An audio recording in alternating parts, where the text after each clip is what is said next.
What's up, everybody? Thank you for tuning in to Next on Deck this week. Unfortunately, Ryan could not join us this week. As you can see, I'm back at school, and it's been very busy with us moving in. But thankfully, we got Philly Dad over here. The Pop was able to join the show today, so we're always glad to have the old timer on. But today, we're gonna give our reaction to this past week in the playoffs for the NFL. I know it's obviously been almost a week, but we'll still give our reactions there. And then the Padres have been wheeling and dealing like nobody, and we're gonna talk about how they've been doing in the off season and their moves. And then we're gonna talk about JT Realmuto, as us both big Phillies fans. Our number one need was for him to come back in the offseason, so we'll talk about that, and then we'll give our picks for next week. For the playoffs. But so first game we got is the Bills versus the Ravens. It was in Buffalo. Bills won 17-3. It was a little hard to watch Lamar Jackson struggle a little bit. I know even me as a Steelers fan, I still root for Lamar Jackson. He's exciting to watch. But Dad, what was your reaction to that game? Did you expect it to go another way, or what were your thoughts? Yeah, I thought the Ravens. Thanks, Dylan, for having me on again. Since I'm getting old, we got to take advantage of this time while we have it. So that's awesome. Sure. So yeah, Ravens have been hot. So I definitely think it was a nice win for the Bills. They seem pretty steady and consistent. We love Josh Allen, great running quarterback, and the defense came up with a big play when we needed it. So I love it. Having kind of grown up with Buffalo, losing all those Super Bowls. I'm kind of pulling for them right now since our Steelers are out. So Yeah, go. it's the first time they made the AFC Championship since the four falls of the Buffalo Bills. By the way, great 30 for 30 if you haven't checked it out. But yeah, I was impressed by the Bills' defense this week. I really was. I mean, I knew Lamar Jackson was going to struggle in the cold in Buffalo, but they really stopped the rush when you think about it. They really contained Lamar Jackson, and that's pretty big against the top rushing offense. They only let up 150 yards. Defense looked strong. Josh Allen was saying that pick six by Taron Johnson, franchise-changing play. This could be the start of a dynasty for the Bills. Josh Allen looked great against a good Ravens defense. The kicking was a little off in this game. There were there were four total kicks missed. So, it was pretty windy up there. So that kind of threw off the Ravens' momentum a little bit with Justin Tucker. Usually he's an automatic when it comes to, those 40-yard field goals. But, with the Ravens, I feel like it's just on the next season. They had a lot of COVID issues this year. Especially, against the Steelers when they basically had to play their practice squad. So, I mean, they just weren't playing their best. They weren't really on their game. They dealt with a lot of penalties and stuff like that. And, the Bills are hot. Eight straight wins for the Bills. Bills Mafia. No one circles those wagons like the Buffalo Bills. So, Yep. Furman, no one. No one. So they're going to be going in the AFC Championship looking pretty good. But they got some stiff competition against Mahomes, but we'll see how they do. So the next game I got is Browns Chiefs. The Chiefs won this game 22-17. It was pretty close throughout the way. I was surprised how the Browns played. But I mean, Mahomes, even with the limited time he did play, he just played too well, for the Browns to do anything. So, Dad, what was your thoughts on that game? Did you expect the Browns to, do worse? Do you think they were going to pull it off with Chad Henne going in, or what were your thoughts? Yeah, as you know, we were watching the game together, and I was rooting for the Browns. Mm-hmm. Been in college back in '87 and '88 when they came so close to getting to the Super Bowl. So The hard luck Browns, I mean, they gave it a great run. They almost won the game. Yeah. So, hats off to the Browns for a great game. And the Chiefs just keep on winning. So I think it sets up a heck of a matchup. Chiefs, Buffalo in the cold. And I think it can be anybody's game. Yeah, and the Browns had some unlucky plays, especially that goal line fumble by Rashad Higgins. That was kind of a detrimental blow in that game. But even with the loss, I think the Browns still proved themselves as a legitimate playoff team. Still a solid season for them. They finally found their coach of the future, I think, in Kevin Stefanski. Let's see what else.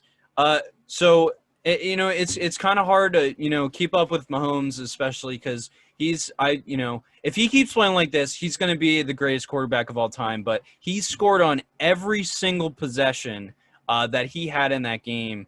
He's tough. The Chiefs are looking too good right now, and with Andy Reid with a bold fourth down call, I feel like them coming off the Super Bowl gave him the confidence to call that play, even with Chad Henne in. No doubt. So those are the kind of plays that take you to the Super Bowl.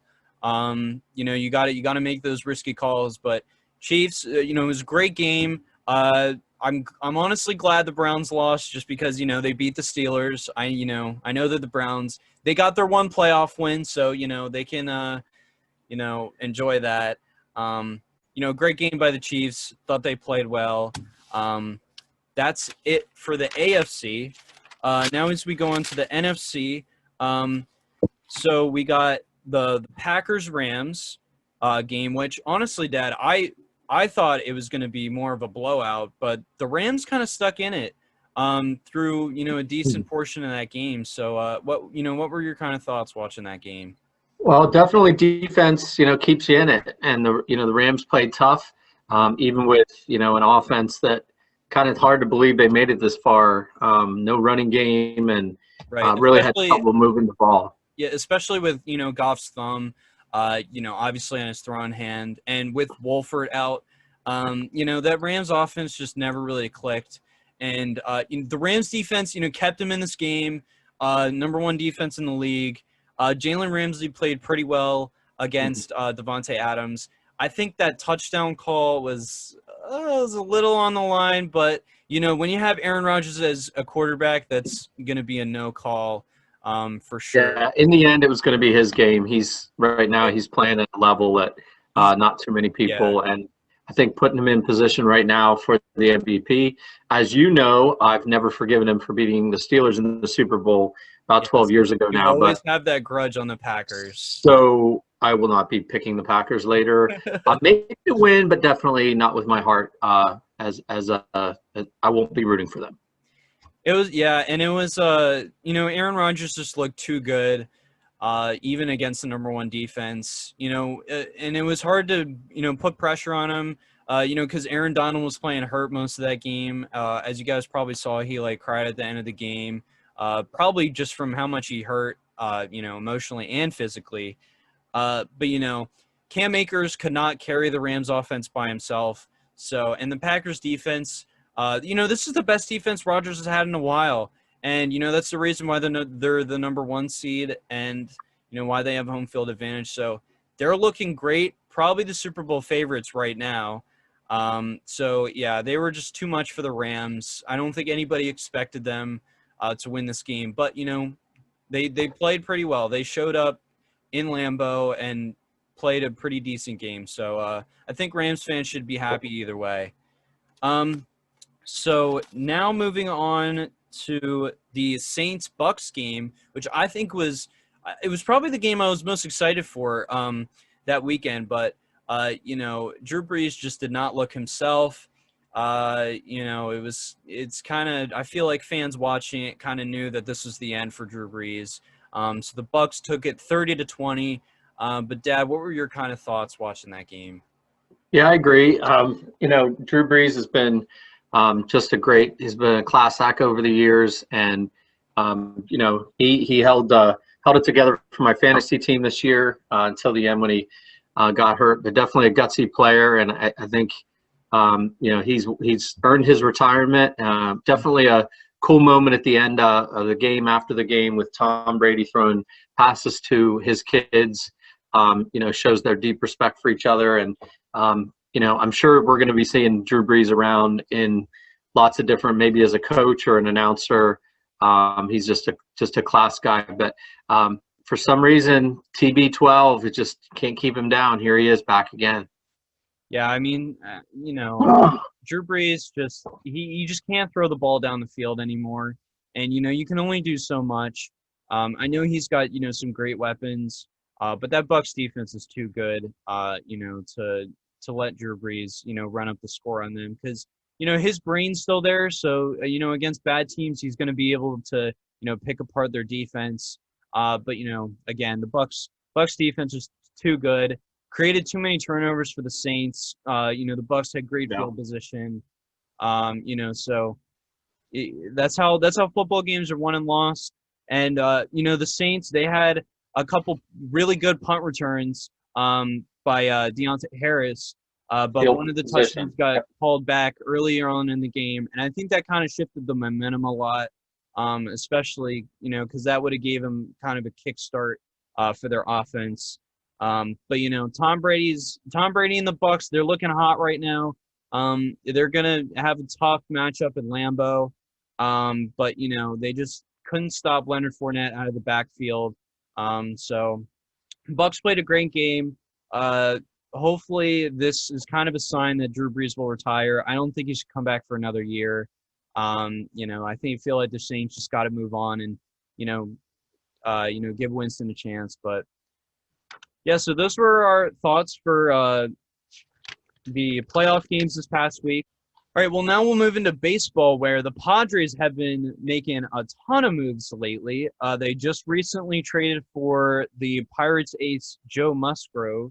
They gave up a couple prospects there. But, the Padres are looking, honestly, like the National League favorite now. Obviously, I know the Dodgers are still there, so they're going to be battling it out, for the division.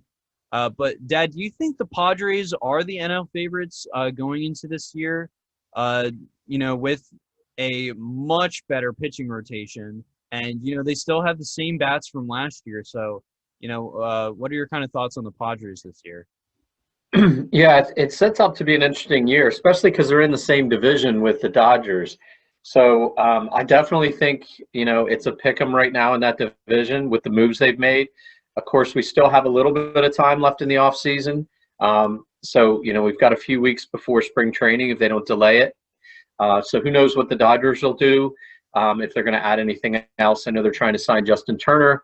So if they just – they're also looking at Trevor Bauer, who, if he is added to the Dodgers, their rotation is going to be so nasty. It's going to be insane. Obviously, it's not going to be as a long-term deal because they can't really afford to keep him on, that long. But yeah, that would be deadly. They might just be good enough to hang on another year. The thing with the Padres are they're still young. Mm-hmm. Mike Clevenger's out for the year, and these guys are going to be around a few years. So, I hate to say it, but we're going to have to keep an eye out for the Braves. If they keep circling on our boy Realmuto, they already have a stacked team. They're a force to be reckoned with. They've already made some good off-season moves as well. So, definitely something to watch out for. Yeah, I think the Padres and Dodgers will have a great division race, throughout the whole year. I think the Dodgers have the upper hand just because I feel like they got a better lineup than the Padres do, especially with Mookie Betts just playing like one of the best guys in the he's tough. Leagues. But the Padres, I think they got the pitching over the Dodgers now because this is their rotation now. So I mean, this is obviously I'm not going to know the exact order, but this is my projected order, I guess, for the Padres pitching rotation. So they got Yu Darvish, they got, I don't know how to say his first name, but they got Lamet, who was their ace last year. Then they picked up Blake Snell and Joe Musgrove, and then Mike Clevenger would probably be at 5, but since he's out for the year, Chris Paddock is going to be their 5th starter. He was their number 2 last year, but that that rotation, they only have one guy over a 4 ERA, and all of them but Paddock had winning records last year. So they have probably the best pitching rotation in the big leagues right now. And pitching, it gets you into the playoffs. You need good pitching. So I think the Padres are honestly the favorites in the Very NL. good. The Dodgers, like I said before, the Dodgers may have a little advantage, but it's going to be a good battle to watch over the season. No But doubt.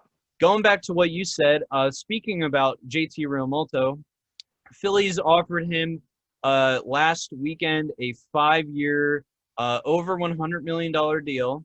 Now, the Phillies re-signing him was our number one, priority for this offseason. So, Dad, do you see JT taking that contract, or do you see him, going somewhere else? Um, so no and yes. I do not see him taking that contract right now, because I don't think it's enough.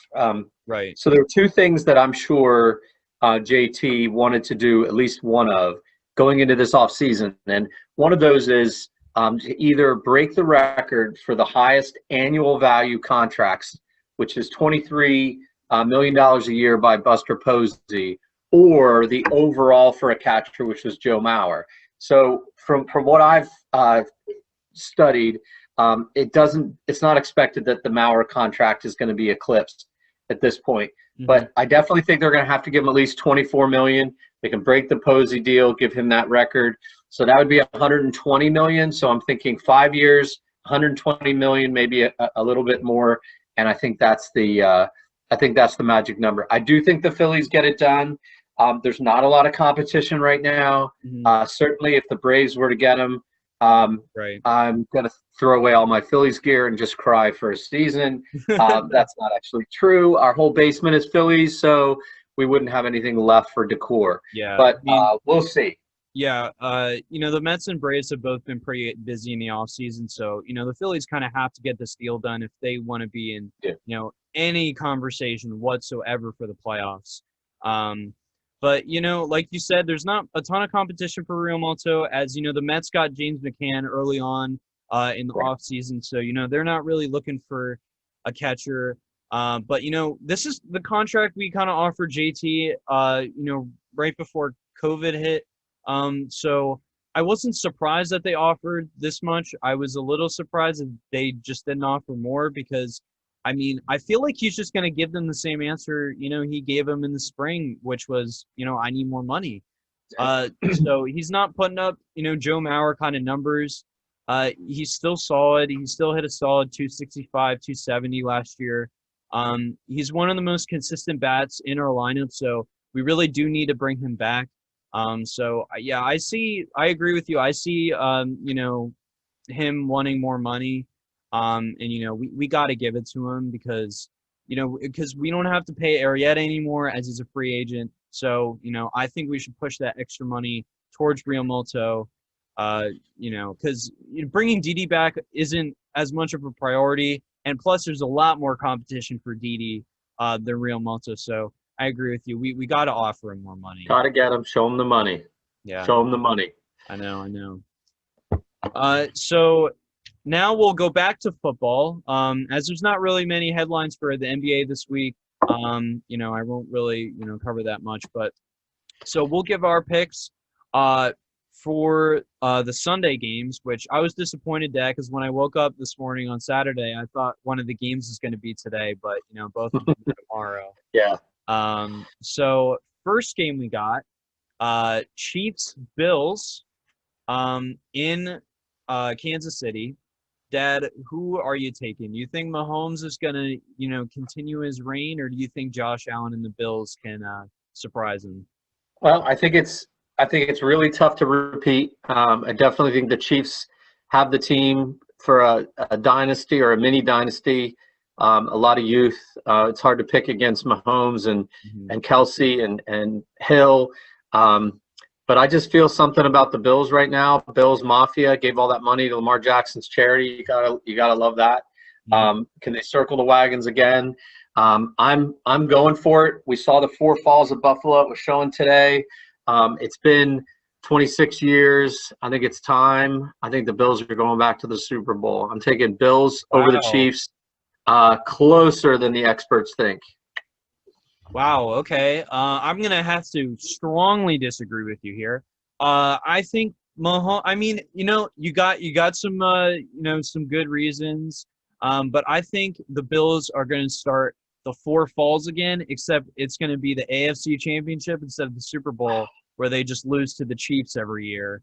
Because Mahomes again scored on every possession last week against the Browns. He's healthy. Uh, Tyreek Hill and Travis Kelce, two best weapons in the league. Clyde Edwards coming back. The Chiefs' offense is just looking too destructive. I don't think the Bills are going to be able to, contain him unless Josh Allen can outplay Mahomes.